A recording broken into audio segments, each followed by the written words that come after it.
नमस्कार दोस्तों, स्वागत है आपका हमारे YouTube चैनल पर। आज हम विद्युत फ्लक्स यानी कि इलेक्ट्रिक फ्लक्स के बारे में अध्ययन करेंगे। बहुत अच्छे से समझेंगे इसको, क्योंकि बहुत ही इम्पोर्टेंट टॉपिक है। इसमें कुछ बारीक बारीक चीज़ें हैं जो कि हमारी एग्ज़ाम्स में आती हैं, लेकिन हमारे समझ में नहीं आता कि हम इनको कैसे करें। तो इस वीडियो में लास्ट तक बने रहिएगा, आराम से समझिएगा। हम छोटी छोटी चीज़ों का बहुत आसानी से और बहुत सरल तरीके से इसमें अध्ययन करेंगे। तो शुरू करते हैं आज का हमारा टॉपिक इलेक्ट्रिक फ्लक्स। तो देखिए, इलेक्ट्रिक फ्लक्स को समझने से पहले हम देखते हैं कि क्षेत्रफल सदिश क्या होता है, यानी कि एरिया वेक्टर। अब देखो, इससे पहले तो हमने क्षेत्रफल को अदिश राशि के रूप में पढ़ा है। हमें पता भी नहीं है कि क्षेत्रफल एक सदिश भी है। हम सीधा लिख देते हैं, जैसे हमको आयत दिया गया है तो क्या लिख देते हैं हम, लंबाई गुणा चौड़ाई, लेंथ इनटू विड्थ। और यदि हमको वर्ग दिया हुआ है तो हम लिख देते हैं कि साइड इनटू साइड। यही करते हैं। हमें पता ही नहीं है यहाँ से कि हमारा जो वर्ग है या आयत है उसका जो क्षेत्रफल है वो सदिश रूप में भी होता है। ठीक है, तो यहाँ से हम सबसे पहले देखेंगे कि हमारा जो वेक्टर सदिश है वो क्या होता है। तो देखिए, मैंने यहाँ पर एक डायग्राम ड्रॉ किया है। एक हमने स्क्वायर बनाया है, ये OPQR। ठीक, इसकी एक साइड है ए, ये वाली, और एक साइड ये भी कितनी है, ए है। ठीक है, तो दोनों साइड कितनी है यहाँ पर, ए। अगर मैं इसका एरिया निकालूँ तो क्या आएगा, साइड इंटू साइड, यानी कि ए इंटू ए। यही पढ़ते आ रहे हैं अब तक। अब देखिए ये सदिश कैसे है, तो इसका मतलब क्या हुआ, एरिया पे क्या आएगा, वेक्टर आएगा, क्योंकि सदिश क्वांटिटी है। ठीक, अब देखो यहाँ पे ये वाली साइड कितनी है, RQ, ये वाली साइड कितनी है, QP। तो ये हो गया ए वेक्टर क्रॉस ए वेक्टर। ठीक, अब देखिए, हमने 11th में सदिश गुणन पढ़ा है कि यदि ए वेक्टर क्रॉस बी वेक्टर होता है तो हम इसको किस तरह से लिखते हैं, AB साइन थीटा।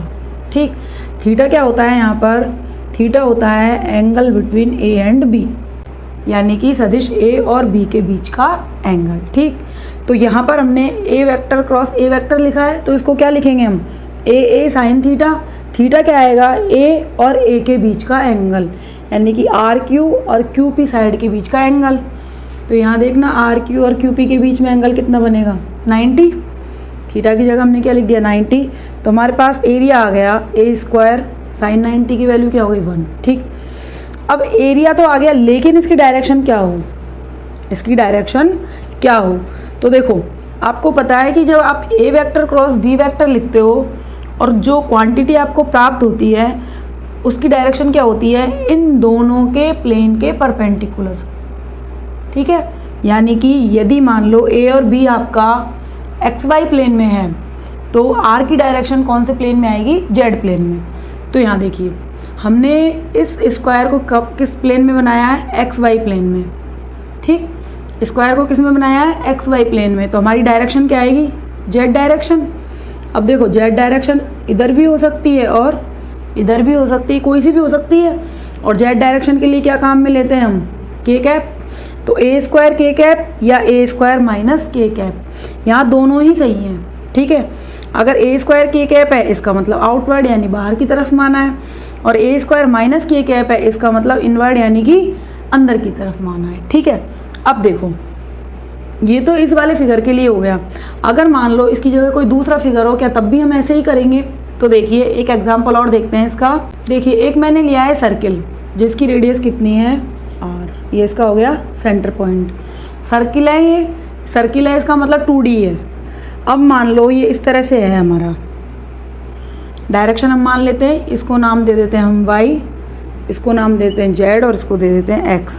ये X Y Z हम किस तरह से भी दे सकते हैं, ये आपको पता है, आपने पहले पढ़ा है फ्रेम ऑफ रेफरेंस में कि X Y Z हम हमारी मर्जी से कोई सी भी दे सकते हैं। ठीक है, तो हमने इस बार Y और Z और X इसको माना है। ठीक, अब देखो, इस डायग्राम को देखने से पता चल रहा है कि YZ प्लेन में हमारा सर्किल है। कौन से प्लेन में, हमारा सर्किल YZ प्लेन में है। ठीक, तो YZ प्लेन में, और इसका मुझसे एरिया पूछा जाए तो मैं एरिया क्या लिखूँगी, इसका एरिया वेक्टर इक्वल्स टू क्या आएगा, सर्किल का एरिया कितना होता है, पाई R स्क्वायर। ठीक, अब R स्क्वायर है तो यहाँ पे साथ में क्या आएगी, अब डायरेक्शन। तो डायरेक्शन क्या आएगी भाई, इन दोनों प्लेन के परपेंडिकुलर प्लेन कौन सा है, ये वाला है। y और z के परपेंडिकुलर डायरेक्शन कौन सी है? x है ना, क्योंकि हम तीनों को क्या मानते हैं? एक दूसरे के परपेंडिकुलर। जब ये बनाते हैं तो हम ये मानते हैं कि x और y के बीच का एंगल 90 डिग्री है, y और z के बीच का एंगल 90 डिग्री है और x और z के बीच का एंगल भी 90 डिग्री है। तो इसका मतलब y और z के परपेंडिकुलर क्या होगा? x। तो इसकी जो डायरेक्शन है वो क्या होगी हमारी? या तो आई कैप या क्या लिखेंगे हम? माइनस आई कैप। ठीक, तो इनवर्ड भी हो सकती है, आउटवर्ड भी हो सकती है, यानी कि दोनों साइड यहाँ पर ले सकते हैं हम, बाहर ले सकते हैं और अंदर ले सकते हैं। तो ये वाली शेप तो कौन सी है हमारी? 2D शेप है। कौन सी शेप है हमारी? 2D शेप है, और ये कहलाती है हमारी ओपन सरफेस, यानी कि खुली सतह। क्या कहलाती है हमारी? ये खुली सतह। ध्यान रखना है, 2D सरफेस जितनी भी होती है वो सारी क्या होती है? खुली सतह होती है। जैसे आप चूड़ी ले लो, चूड़ी क्या होती है हमारी? वृत्ताकार होती है, खुली हुई है। ठीक है, इस तरह से। अब बात करते हैं 3D सरफेस में क्या होगा। देखो मैंने क्या लिया? एक 3D सरफेस ली है ये। ठीक है, अब मैं इसमें ये बना लेती हूँ कि ये तो इसकी कौन सी डायरेक्शन हो गई? x, ये वाली हो गई इसकी y डायरेक्शन। ठीक, अब देखो हमारे पास एक तो ये वाली सरफेस है ना, एक हमारे पास ये वाली सरफेस है। ठीक, एक ये वाली है, तो इनको नंबर डाल लेते हैं 1, इसको डाल लेते हैं 2, इसको डाल लेते हैं 3 और इसको डाल लेते हैं 4। 5 और 6 की बाद में देखेंगे। तो देखिए ये हमारी 3D सरफेस है। 3D सरफेस है तो इसमें देखो, अगर हम इसकी बात करें, इस वाली सरफेस की, तो इस वाली सरफेस का जो हमारा क्षेत्रफल सदिश है, एरिया वेक्टर है, वो किधर होगा? इस सरफेस के परपेंडिकुलर। अब देखो ये इस वाले सरफेस के परपेंडिकुलर में किधर बनाऊं? तो यहाँ देखो ये वाली कौन सी है? x, ये वाली कौन सी है? z। भाई इसके जैसी है z, तो हमारा जो एरिया वेक्टर है वो किधर बनेगा? ऊपर की तरफ। ठीक, इस तरह से इसको देखो, इसमें भी ये हमारी x हो गई, ये हमारी क्या हो जाएगी? z। ठीक, तो हमारा जो एरिया वेक्टर है इसमें किधर बनेगा? नीचे की तरफ। अब देखो थर्ड सरफेस में देखो, मैं इस तरह से बना देती हूँ इसकी लाइनें। इसमें एक हमारा y है और एक हमारा ये है, तो इसमें किधर बनेगा? परपेंडिकुलर, इधर की तरफ। इसी तरह से अगर इसकी बात करें तो इसमें भी किधर आएगा? बाहर की तरफ, ए वेक्टर। ठीक, तो यहाँ ध्यान रखना है कि जो 3D सरफेस होती हैं ये होती है हमारी क्लोज्ड सरफेस। क्या होती है हमारी? क्लोज्ड सरफेस, यानी कि बंद सतह। तो बंद सतह यदि है तो हमको एरिया वेक्टर की जो डायरेक्शन है वो क्या माननी है? आउटवर्ड, यानी कि बाहर की तरफ। किधर माननी है? आउटवर्ड माननी है, यानी कि बाहर की तरफ माननी है, अंदर की तरफ नहीं माननी है। जैसे हम ओपन सरफेस में मानते हैं वैसे यहाँ पर नहीं माननी है, यहाँ पर हमको बाहर की तरफ माननी है। ठीक, जैसे देखो दूसरा एग्जांपल देखो, ये मैंने बनाया एक सिलेंडर। अब देखिए इसमें हमारे पास 3 सरफेस है, एक तो ये वाला है, एक ये वाला है और एक हमारा ये मिड वाला आएगा। ठीक, तो सबसे पहले इस वाले एरिया की बात करते हैं। डायरेक्शन किधर बनाएंगे? परपेंडिकुलर बनाएंगे। परपेंडिकुलर किधर बनेगा? बाहर की तरफ। ठीक, अगर हम ऊपर वाले की बात करें तो किधर बनाएंगे? परपेंडिकुलर बनाएंगे, तो इसमें भी किधर बनेगी हमारी? बाहर की तरफ। अब बचा बीच वाला, तो इसके लिए परपेंडिकुलर, इस वाली सरफेस के लिए तो बनाएंगे हम इधर की तरफ। ठीक, और यदि इस वाली सरफेस की बात करेंगे तो किधर बनेगा? परपेंडिकुलर, इधर की तरफ। ठीक है, तो इस तरह से ध्यान रखना है कि 3D सरफेस जो होंगी उनमें हम जो क्षेत्रफल सदिश की डायरेक्शन बनाएंगे वो परपेंडिकुलर बनाएंगे। हमको आउटवर्ड लेनी है परपेंडिकुलर में भी, इनवर्ड नहीं लेनी है। ये बहुत ही इंपॉर्टेंट है। गाउस लॉ के जब हम एग्जाम्पल पढ़ेंगे, ठीक है, तभी हमारे बहुत काम आएगा। अगर हमारे ये समझ में नहीं आया तो वहाँ पर कोई मतलब नहीं है, वहाँ कुछ भी समझ में नहीं आने वाला है। इसलिए इसको आराम से ढंग से समझिएगा कि हमने डायरेक्शन को किस तरह से ले। तो हमारे यहाँ पर ये चीज़ समझ में आ गई कि जो एरिया वेक्टर है, हमारा जो एरिया वेक्टर है उसकी डायरेक्शन 3D सरफेस के लिए तो कहाँ पर आएगी, आउटवर्ड आएगी, और जो 2D सरफेस है उनके लिए बोथ डायरेक्शन है, मतलब दोनों डायरेक्शन है, आप आउटवर्ड भी ले सकते हो और इनवर्ड भी ले सकते हो। अब बात करते हैं हम विद्युत फ्लक्स की। देखिए, हमने विद्युत फ्लक्स की डेफिनेशन लिखी है कि विद्युत क्षेत्र में स्थित किसी पृष्ठीय सतह से लंबवत एकांक क्षेत्रफल से गुजरने वाली क्षेत्र रेखाओं की संख्या विद्युत फ्लक्स कहलाती है। ठीक, अब इसको समझिए कि क्या होता है। देखो, हमने कहा है कि हमारी पृष्ठीय सतह से क्या निकलेंगी, क्षेत्र रेखाएं। ठीक है, इसका मतलब ये हो गया कि मान लो मैं क्या बना रही हूँ, ये कोई भी सरफेस बना रही हूँ, ये एक सरफेस बनाई है हमने।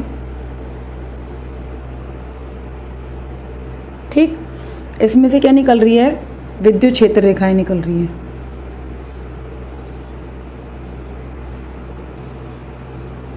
ठीक है, तो देखिए इसमें से जो विद्युत क्षेत्र रेखाएं निकल रही है, तो कितनी विद्युत क्षेत्र रेखाएं इसमें से निकल रही हैं, वो किसको इंगित करेंगी, हमारी फ्लक्स को इंगित करेंगी। कैसे, देखिए पहले तो मैं ये जो हमने सरफेस ली है, ये हमारी एक क्या है, सरफेस है ABCD। ठीक, अब देखो इसका जो एरिया वेक्टर है वो किधर होगा, इधर की तरफ होगा। ठीक, तो ये हमारी किसकी डायरेक्शन हो गई, ए वेक्टर की, ए वेक्टर लिख लेते हैं। ठीक, ये हमारी किसकी डायरेक्शन है, ए की डायरेक्शन है। ठीक, अब देखिए ये हमारा एरिया वेक्टर है, सरफेस के क्या है, परपेंडिकुलर है। भाई हमने जो ABCD सरफेस बनाई है, हम कह रहे हैं कि जो एरिया वेक्टर होता है वो सरफेस के क्या होता है, परपेंडिकुलर होता है, तो ये हमारा इस सरफेस के परपेंडिकुलर है। ठीक, इसलिए हमने जो इलेक्ट्रिक फील्ड लिया है उसमें हम इस सरफेस को क्या रखेंगे, परपेंडिकुलर रखेंगे। इसलिए हमने बोला है कि विद्युत क्षेत्र में स्थित किसी पृष्ठीय सतह के लंबवत। ठीक, अब जब आप इसको इस तरह से रखोगे तो हमारा एरिया की जो डायरेक्शन है वो इधर आ गई, और विद्युत क्षेत्र रेखाएं भी इसमें से क्रॉस होके जा रही हैं। ठीक है, तो ये हमारा किसको इंगित करेगा, फ्लक्स को। अब देखिए इसका मतलब ये हो गया कि अगर विद्युत क्षेत्र रेखाओं की संख्या बढ़ा दी जाए, जैसे हम क्या करते हैं, हम वापस बनाते हैं इसको। अब हमने क्या किया, विद्युत क्षेत्र रेखाओं की जो संख्या है उसको मैंने बढ़ा दिया। देखो यहाँ पे 1 2 2 थी, यानी कि मैं मान लेती हूँ फाई की वैल्यू कितनी आएगी, 2। ये हमने माना है। ठीक है, अभी हम निकालेंगे कि कैसे निकालते हैं। यहाँ पर 1 2 3 4 कितनी है, 4, तो यहाँ कितना हो गया 5 4। इसका मतलब जैसे जैसे विद्युत क्षेत्र रेखाओं की संख्या बढ़ रही है, फ्लक्स की वैल्यू बढ़ रही है। इसका मतलब 5 प्रोपोर्शनल टू E। ठीक, यानी कि क्षेत्र रेखाओं की संख्या में वृद्धि होगी तो फाई की वैल्यू भी क्या होगी, बढ़ेगी। अब देखो, अब एरिया से देखते हैं कि एरिया पे क्या इफेक्ट होगा। अगर मान लो मैं इसका एरिया बढ़ा दूँ, देखिए यहाँ मैंने क्या किया, एरिया के मान में वृद्धि कर दी। इनका क्षेत्रफल और इसका क्षेत्रफल अलग अलग है, दिख रहा है, इसका क्षेत्रफल क्या ज़्यादा है। तो यहाँ देखो इसमें से जो विद्युत क्षेत्र रेखाएं जा रही है वो ज़्यादा जा रही हैं। ठीक है, इसका मतलब फाई की वैल्यू यहाँ पे क्या आएगी, और भी ज़्यादा आएगी। 1 2 3 4 5 6 समझने के लिए लिखा है हमने ये। ठीक है, तो फ्लक्स क्या हो गया, और भी बढ़ गया। इसका मतलब जो हमारा फाई होता है वो एरिया के भी क्या होता है, प्रोपोर्शनल। यानी यदि आप एरिया की वैल्यू बढ़ाओगे, यानी कि क्षेत्रफल की वैल्यू बढ़ाओगे, तो फ्लक्स की वैल्यू भी बढ़ेगी। ठीक, तो दो चीज़ें तो यहाँ से ये क्लियर हो गई कि अगर हमारी क्षेत्र रेखाओं की संख्या बढ़ती है तो फ्लक्स बढ़ेगा, और यदि हमारा एरिया बढ़ता है तो अभी हमारा फ्लक्स बढ़ेगा। ठीक है, अब हम ये देखते हैं कि इनकी डायरेक्शन का भी कोई इफेक्ट होता है या नहीं। देखिए, देखो ये हमारी इलेक्ट्रिक फील्ड की डायरेक्शन है। ठीक है, हमने इसमें एक सरफेस ली है, कोई भी नाम दे लेते हैं इसको, ABCD। तो इसका जो एरिया वेक्टर है वो किस डायरेक्शन में आएगा, इस सरफेस के परपेंडिकुलर, यानी कि इस डायरेक्शन में। तो मैं इसको यहाँ बना लेते हैं, इसको इस तरह से।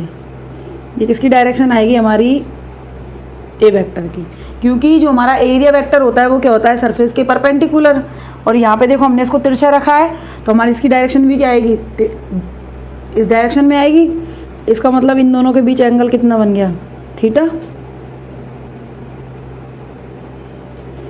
इन दोनों के बीच एंगल कितना बन गया, थीटा। अब देखिए हमारी जो इलेक्ट्रिक फील्ड की लाइंस है वो तो इधर से निकल रही हैं। ठीक है, हमारा एरिया इस डायरेक्शन में है। ठीक, इसका मतलब जो इलेक्ट्रिक फील्ड ऑफ लाइंस है वो इस एरिया में से ही तो पास होंगी, तो या तो हम एरिया को इस डायरेक्शन में माने या इलेक्ट्रिक फील्ड ऑफ जो लाइन है उनको एरिया की डायरेक्शन में माने, एक ही बात है। तो देखो यदि मैं एरिया को इस डायरेक्शन में मानूँ तो हमें इसका कौन सा कंपोनेंट लेना पड़ेगा, एक्स कंपोनेंट, और इसका एक्स कंपोनेंट क्या आएगा, ए वेक्टर कॉस थीटा आएगा, क्योंकि इसका जो परपेंडिकुलर कंपोनेंट है वो हमारा क्या होगा, ए वेक्टर साइन थीटा। और इधर से तो हमारी जो इलेक्ट्रिक फील्ड ऑफ लाइंस है वो निकल ही नहीं रही हैं, इधर जा रही है, तो इस वाले कंपोनेंट की तो कोई मतलब नहीं है यहाँ पे, ये वाला कंपोनेंट हमारे काम का है। तो हमारे देखो जो एरिया वेक्टर है उसके लिए कौन सी डायरेक्शन आ गई, ए वेक्टर कॉस थीटा, और ये किसकी डायरेक्शन में, ई की डायरेक्शन में। तो अब हमारा जो फ्लक्स होगा वो किसके साथ साथ जाएगा, ई और ए कॉस थीटा के साथ जाएगा। इसका मतलब फाई इक्वस टू हम लिखेंगे ई ए कॉस थीटा। ठीक, तो यहाँ से देखिए phi equals to E A cos theta, theta क्या है, ई और ए के बीच में एंगल, यानी इलेक्ट्रिक फील्ड और एरिया वेक्टर के बीच में एंगल है, तो इसको क्या लिख सकते हैं हम, phi E equals to E vector dot A vector. तो ये हमारा हो गया फ्लक्स, यानी कि ई वेक्टर और ए वेक्टर दोनों का डॉट प्रोडक्ट क्या कहलाएगा, फ्लक्स कहलाएगा। ठीक, अब देखिए हमने जो डेफिनेशन लिखी है उसको हमने किस तरह से लिखा है, यहाँ पे यदि थीटा की वैल्यू क्या कर दो आप 0, तो कॉस थीटा कितना हो जाएगा हमारा 1 हो जाएगा। ठीक, और एरिया कितना कर दो 1 यूनिट, तो फाई की वैल्यू किसके इक्वल आ जाएगी, ई वेक्टर के इक्वल आ जाएगी ना। ठीक है, तो देखिए थीटा 0 करने का मतलब हो गया, थीटा 0 करने का मतलब हो गया कि हमारी जो ये सरफेस है वो इलेक्ट्रिक फील्ड में परपेंडिकुलर रखी हुई है। ठीक, तो पहली चीज़ तो यहाँ पे जो सरफेस लेंगे वो हमारी इलेक्ट्रिक फील्ड के परपेंडिकुलर होनी चाहिए। ठीक, ये तो इससे हो गया। दूसरा, उसका जो एरिया है वो क्या होना चाहिए, यूनिट होना चाहिए। ठीक है, तो अगर दोनों कंडीशन है तो हमारी जो इलेक्ट्रिक फील्ड ऑफ लाइंस हैं वो किसको इंगित करेंगी, इलेक्ट्रिक फ्लक्स को। तो इससे हमारी डेफिनेशन बन जाएगी। डेफिनेशन क्या बन गई कि विद्युत क्षेत्र में स्थित किसी पृष्ठीय सतह के लंबवत एकांक क्षेत्रफल से गुजरने वाली क्षेत्र रेखाओं की संख्या क्या कहलाएगी, विद्युत फ्लक्स कहलाती है। ठीक, तो इस तरह से हमारी डेफिनेशन आ गई। तो यहाँ पे ध्यान रखना है कि फ्लक्स हमारा 3 चीज़ों पे डिपेंड हो गया। किस किस पे डिपेंड हो गया, एक तो हमारा डिपेंड हो गया ई पर, भाई अगर ई ज़्यादा है यानी कि इलेक्ट्रिक फील्ड ऑफ लाइन ज़्यादा है तो हमारी फ्लक्स की वैल्यू भी क्या आएगी, ज़्यादा आएगी। दूसरा होगा एरिया पर, एरिया ज़्यादा है तो अभी हमारा फ्लक्स क्या होगा, ज़्यादा होगा। और तीसरा हो गया हमारा एंगल पर, यानी कि दोनों के बीच जितना एंगल बनेगा उस पर भी ये डिपेंड होगा। ठीक है, तो अब हम ये देखते हैं कि एंगल पर ये किस तरह से डिपेंड है। देखिए हम सबसे पहले ले रहे हैं थीटा इक्वस टू 0 डिग्री, ये हम ले रहे हैं पहली कंडीशन। थीटा की वैल्यू 0 होगी, it means cos theta equals to क्या आएगा हमारा, कॉस 0, और कॉस 0 की वैल्यू क्या होती है 1। ठीक, वैल्यू रख लेते हैं यहाँ। तो फाई ई इक्वस टू हो गया ई ए, साइन कुछ नहीं है, इसका मतलब क्या है, ये पॉजिटिव। तो ये हमारा हो गया पॉजिटिव फ्लक्स। थीटा 0 है, इसका मतलब अगर हम डायग्राम बनाएं तो हमारा डायग्राम किस तरह से बनेगा, ये कोई भी सरफेस है, ये किसको शो कर रहा है, इलेक्ट्रिक फील्ड ऑफ लाइंस को, तो हमारा जो एरिया वेक्टर है वो भी इसी डायरेक्शन में आएगा। तो यहाँ पे ई और ए के बीच एंगल क्या हो गया, 0 डिग्री हो गया, तो पॉजिटिव फ्लक्स होगा। और ये हमारा कहलाएगा आउटवर्ड फ्लक्स, यानी कि निर्गत फ्लक्स। इसका मतलब जो हमारी विद्युत क्षेत्र रेखाएं हैं क्या है, हमारी इलेक्ट्रिक फील्ड ऑफ लाइंस है वो बाहर की तरफ निकलेंगी। ठीक है, दूसरा देखते हैं, अगर हम थीटा इक्वस टू कितना कर दें 180 डिग्री। ठीक, तो हमारा कॉस 180 कितना हो जाएगा, -1, वैल्यू रखते हैं। तो फाई ई इक्वस टू आएगा -E A, नेगेटिव आ गया। तो ये हमारा हो गया नेगेटिव फ्लक्स, ठीक। और नेगेटिव फ्लक्स के साथ साथ इसको कहेंगे हम इनवर्ड, क्योंकि इसमें देखो क्या होगा, डायग्राम यदि आप बनाते हो तो इसमें ये हमारी इलेक्ट्रिक फील्ड की डायरेक्शन है, तो इसमें जो ए वेक्टर की डायरेक्शन है वो किधर बनेगी, ये वाली बनेगी। तो देखिए ए वेक्टर की डायरेक्शन इधर है, ई की इधर है, तो दोनों के बीच एंगल कितना बनेगा 180, ठीक है। तो ऐसे में देखो इलेक्ट्रिक फील्ड इधर की तरफ जा रहा है और इसकी डायरेक्शन किधर है, इधर की तरफ, तो ये हमारा कहलाएगा इनवर्ड फ्लक्स, यानी कि जो हमारी विद्युत क्षेत्र रेखाएं हैं वो अंदर की तरफ प्रवेश करेंगी। ऊपर लिख देती हूँ मैं इसको।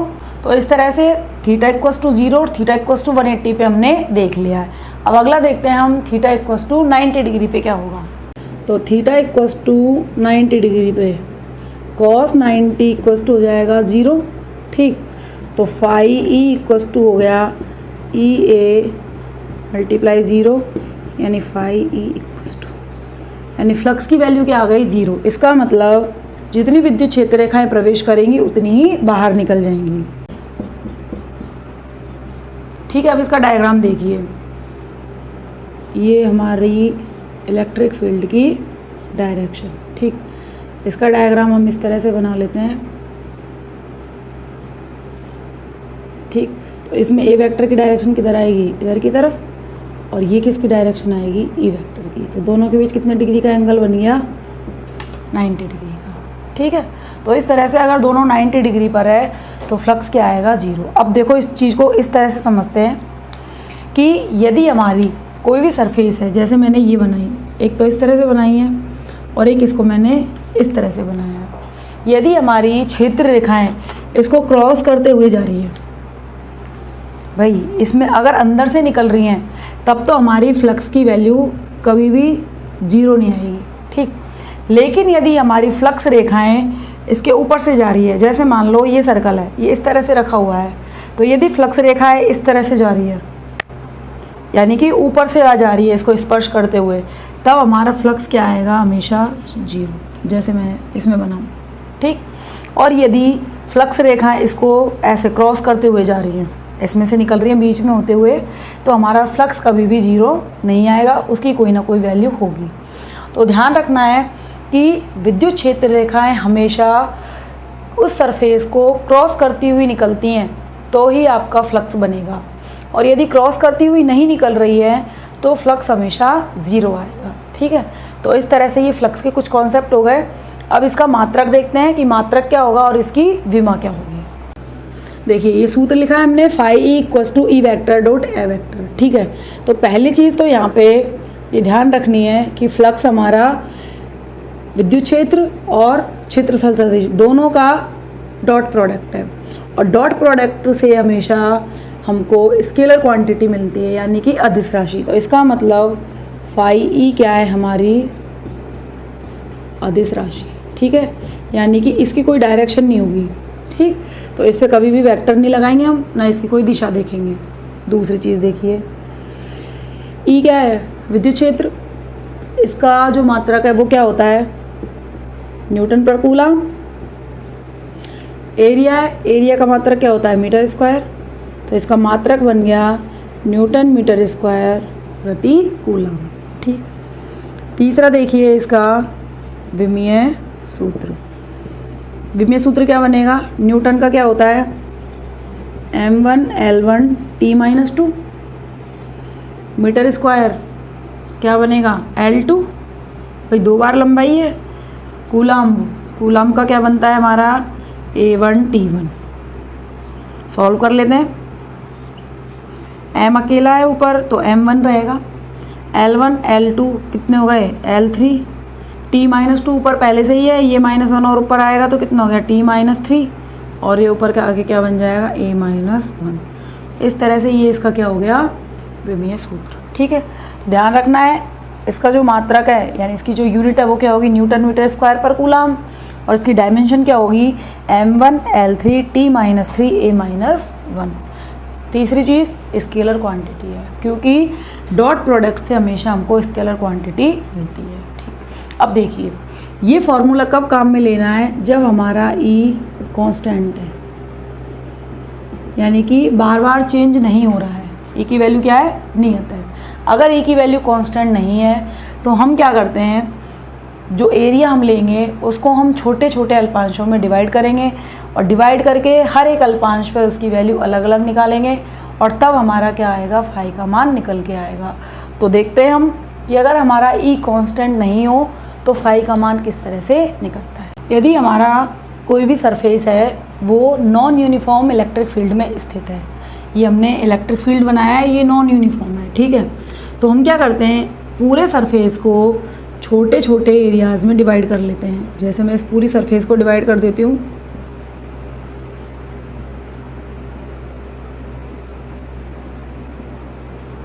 ठीक है। तो ये हमने क्या किया है, इसमें छोटे छोटे अल्पांश बना लिए बहुत सारे।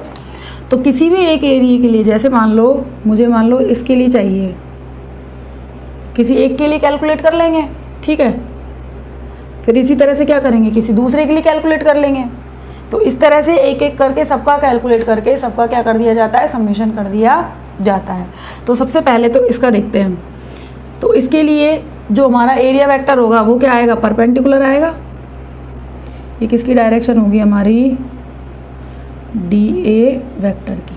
अब हम डी क्यों ले रहे हैं, क्योंकि हमने पूरा एरिया क्या मान रखा है, ए वेक्टर। तो इसमें से क्या है, एक छोटा सा पार्ट है, तो इसको हमने क्या मान लिया, डी ए मान लिया, ठीक है। तो इसकी डायरेक्शन ये वाली हो गई, डी ए वेक्टर। यहाँ पर हम मान लेते हैं विद्युत क्षेत्र की डायरेक्शन ये वाली है, ई वेक्टर। तो दोनों के बीच एंगल कितना हो गया, थीटा, ठीक। तो इस वाले अल्पांश के लिए हमारी फाई की वैल्यू कितनी आएगी, भाई छोटा सा लिया है, इसके लिए भी क्या काम में लोगे, d phi equals to E vector dot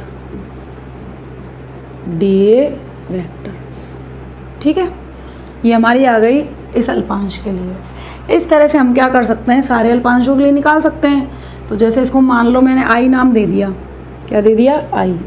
इस तरह से मान लो कोई दूसरा अल्पांश हमने मान लो ये ले लिया।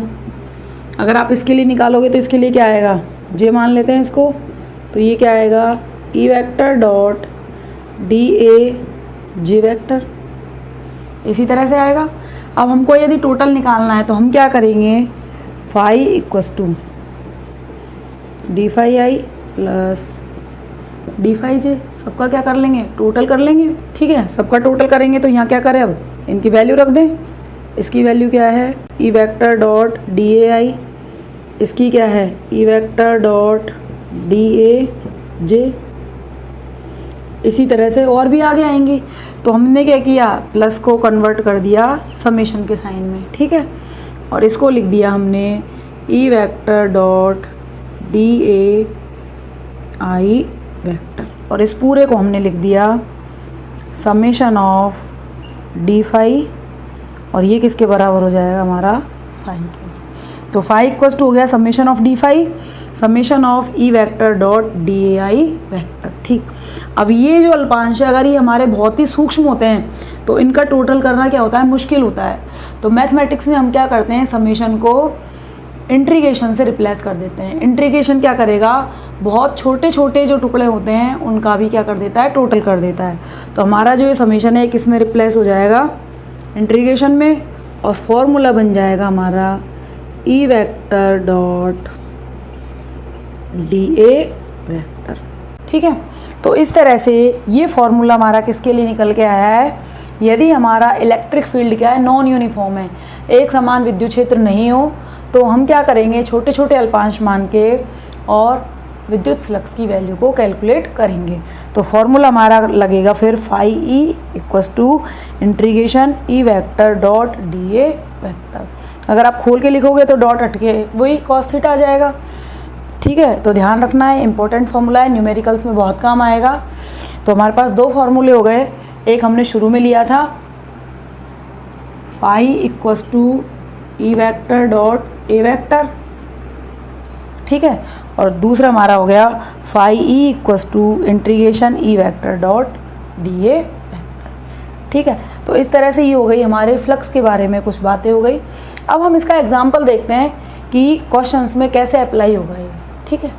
देखिए पहला क्वेश्चन हमने लिखा है E vector equals to 4i plus 5j cap, volt पर मीटर, और ए वेक्टर इक्वल्स टू लिखा है 5 × 10⁻³ मीटर स्क्वायर। इसको सॉल्व करके फ्लक्स को कैलकुलेट करना है, ठीक। तो यहाँ हमको ई और ए क्लियर दे रखा है, तो हम जानते हैं, क्या जानते हैं हम, कि फाई इक्वल्स टू क्या होता है हमारे पास, E vector dot A vector, ठीक है। यहाँ पर कोई एरिया हमको अलग से दे नहीं रखा कि हम इसमें इंटीग्रेशन वाला फॉर्मूला लगाएं, ठीक है। तो यहाँ हम सीधा अप्लाई करेंगे, वैल्यू रख लेते हैं। ई वेक्टर की वैल्यू क्या है, 4i cap plus 5j cap. यहाँ डॉट को ऐसे की ऐसे ही लगाना है, ठीक है। फिर ए वेक्टर की वैल्यू क्या हो जाएगी, 5 × 10⁻³ कैप। अब इसको सॉल्व कर लेते हैं। सबसे पहले ये वाला जो i कैप है ये इससे मल्टीप्लाई होगा, तो 4 × 5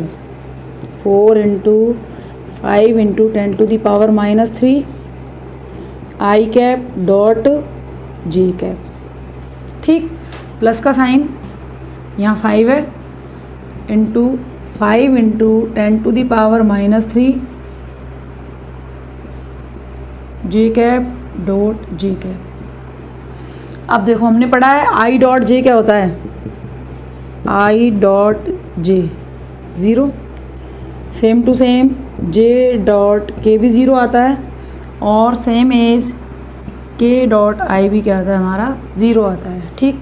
इसी तरह से यदि i डॉट i किया जाए 1 आता है, j डॉट j भी क्या आता है 1, एंड k डॉट k भी क्या आएगा 1। ये हमने पहले पढ़ चुके हैं 11th में। तो यहाँ पे ये क्या हो जाएगी हमारी 0, ये वाली क्वांटिटी बचेगी।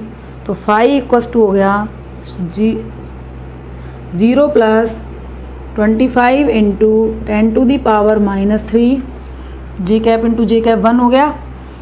यूनिट हम न्यूटन मीटर स्क्वायर पर कूलम लिख सकते हैं, और यहाँ से निकाले तो क्या आएगी हमारी वोल्ट पर meter multiply meter square, meter से मीटर कैंसिल, तो आंसर आ गए 25 × 10⁻³ वोल्ट मीटर। ये हमारी किसकी वैल्यू निकल के आई है, 5 की, ठीक है। तो इस तरह से ये एक छोटा सा न्यूमेरिकल है जो हमने इस फॉर्मूले से सॉल्व किया है कि ये 5 की वैल्यू यहाँ पर कितनी निकल के आई, देख लीजिए, ठीक है। अब अगला न्यूमेरिकल देखते हैं। तो देखिए अगला न्यूमेरिकल है हमारा, ये हमको एक सिलेंडर दे रखा है, ये ई की डायरेक्शन दे रखी है कि इस यूनिफॉर्म इलेक्ट्रिक फील्ड में हमारा ये सिलेंडर रखा हुआ है, तो इससे टोटल कितना फ्लक्स निकलेगा, ठीक है। तो हमको यहाँ भी क्या कैलकुलेट करना है, फ्लक्स कैलकुलेट करना है। अब देखिए यहाँ पर हमारे पास 3 सरफेस हैं, मैंने बताया था आपको पहले। एक तो ये वाली सरफेस हो गई, इसका नाम लिख लेते हैं S1। एक हमारी ये मिड वाली हो गई, तो यहाँ पे हम थोड़ा सा एरिया बना लेते हैं और इसका नाम लिख लेते हैं S2। और ये तीसरी सरफेस हो गई हमारी S3। इस तरह से जो सिलेंडर होता है वो हमारा 3 सरफेस से मिलकर बना होता है। तो तीनों सरफेसों के लिए क्या निकालेंगे, हम अलग अलग फ्लक्स निकालेंगे। तो सबसे पहले हम यहाँ पर निकालते हैं एरिया वेक्टर की डायरेक्शन क्या आएगी। तो देखो हमने कहा था इस वाली सरफेस के लिए आउटवर्ड, क्योंकि ये हमारी क्या है 3D सरफेस है, 3D सरफेस के लिए हमको क्या माननी है, आउटवर्ड माननी है हमेशा। तो इसके लिए ये वाली डायरेक्शन किसकी हो गई, DS3 वेक्टर, ठीक।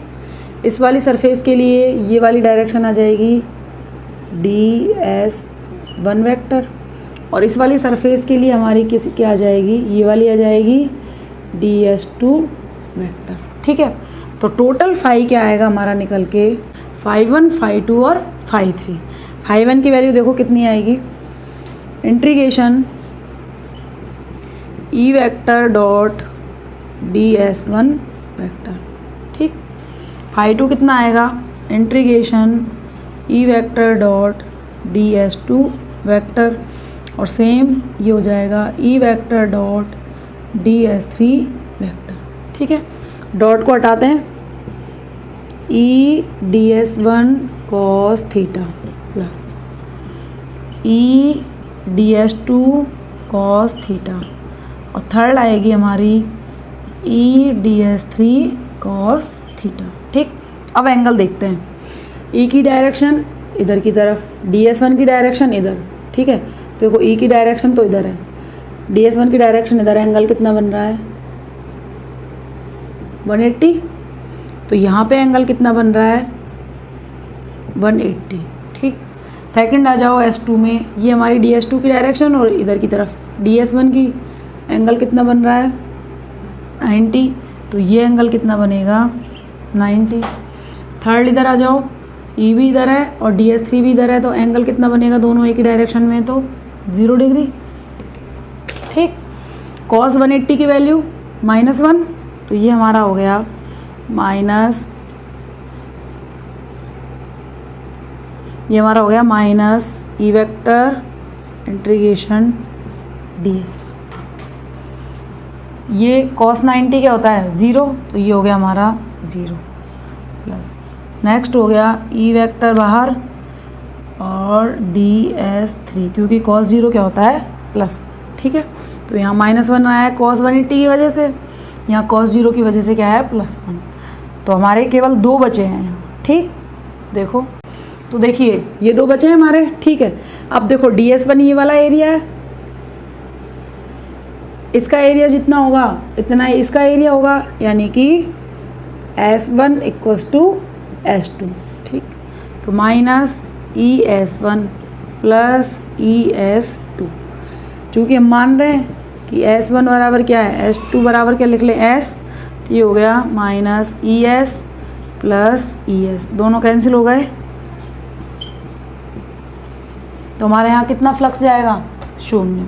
तो ध्यान रखना है कि कैलकुलेशन किस तरह से करनी है। हमने 3 अलग अलग सरफेस मान के कैलकुलेशन की है, तो भी हमारा फ्लक्स क्या निकल के आया है 0 निकल के आया है। तो ये दोनों न्यूमेरिकल है जो किससे रिलेटेड थे, हमारे इलेक्ट्रिक फ्लक्स से रिलेटेड थे। हमने यहाँ देखा है कि हमने फ्लक्स को किस तरह से कैलकुलेट किया है। इसके अलावा हम आगे 1-2 एग्जाम्पल और करेंगे, तो उम्मीद करती हूँ कि आपको समझ में आया होगा। यदि कहीं भी प्रॉब्लम है तो एक बार वापस से वीडियो को पॉज करके या पीछे जा कर के वापस देखें। वीडियो को देखने के लिए धन्यवाद। अगली नई वीडियो के साथ फिर मिलते हैं, तब तक के लिए गुड बाय।